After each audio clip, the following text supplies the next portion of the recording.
Welcome back.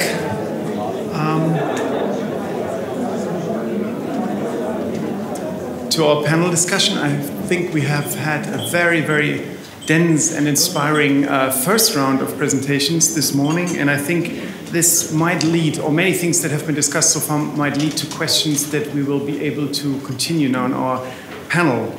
I guess we learned about that there are actually quite many ways that artists or artistic practice becomes involved in museums of natural history.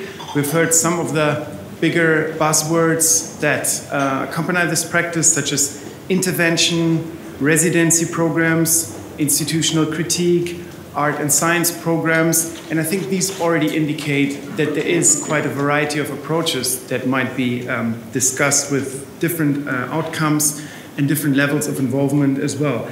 Also, I think there is different agency involved in here because some of these partnerships are more temporary, others are longer termed, which means like we're discussing either there is brief romance or a lasting relationship. Some are initiated by artists, others by curators or museum directors.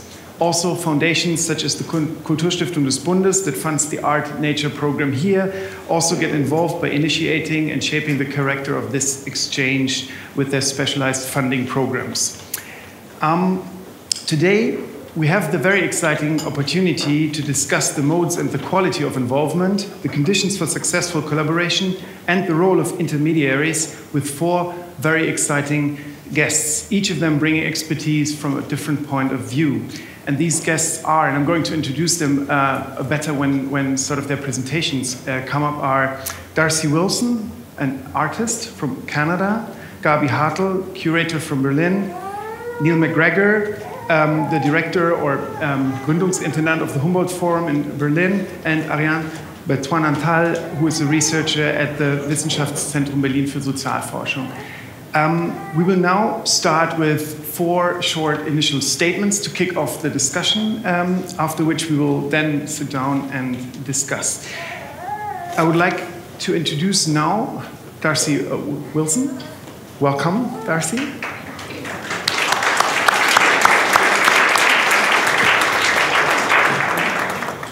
Darcy is an artist from Canada, and as I learned, it's called Atlantic Canada, because there are, I think, many Canadas. She received her BFA in 2005 from Mount Allison University and an MFA from Calgary University in 2008. Her interdisciplinary projects have led her to work with a variety of organizations and institutions, such as natural history museums, but also wildlife rehabilitation centers, national parks, and galleries. She has presented her work across all of Canada, and it has been included in many public and private collections, such as the collection of the Nova Scotia Art Bank, the Royal College of Art in London, and the University of Calgary. She has been awarded many grants and prizes, including several Canada Council for the Arts grants, and mostly the most recent of that was in 2015. She lives now in Corner Brook, Newfoundland, where she is an assistant professor of painting, drawing, and interdisciplinary studio practice at Memorial University's Granville campus. Welcome, Darcy. We're looking forward to your presentation. Thank you.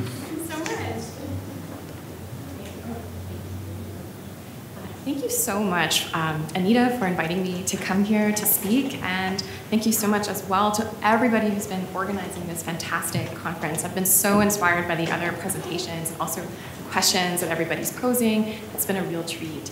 And so I'm going to speak very briefly. Oh, thank you.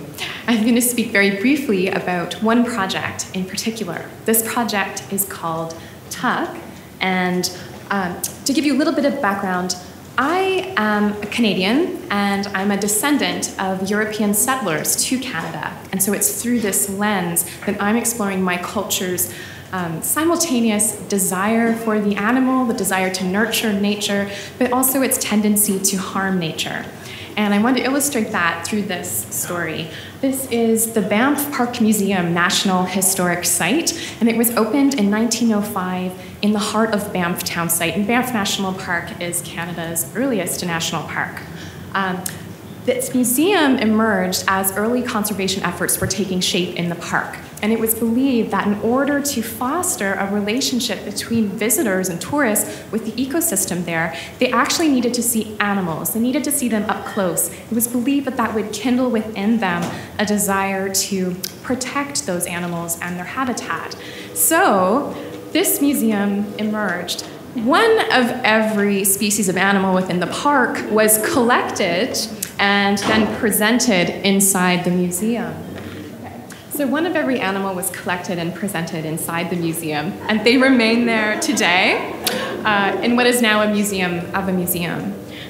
I am drawn to this story because of its contradictions, that desire to protect nature, the desire to be near the animal, and yet the failure of that desire in some way because the animal's body had to be sacrificed in order to be cared for. And I wondered if in the 21st century I could enter that space as a woman and engage with this collection and perhaps offer a less destructive gesture of nurturing in the museum. And what I did was I composed lullabies for all of the animals in the museum. And I wandered through the space at dusk and I tried to sing the animals to sleep. They've been standing so still for so many years, and I thought perhaps I could give them rest. Of course, this is not possible. It's a futile gesture. The animals are dead, and it is much too late to offer them any comfort. This piece was created as a video, which has then been exhibited not in the museum, but in art galleries, although it did return back to the Banff Park Museum for a screening in that location. But I've also repeated Tuck, it's called. I've repeated it live as well at the Museum of Natural History in Nova Scotia. And here I rewrote the lullabies for the animals in that collection. And I wandered through the space with a live audience. We stopped in front of every diorama, and I attempted to sing the animals to sleep.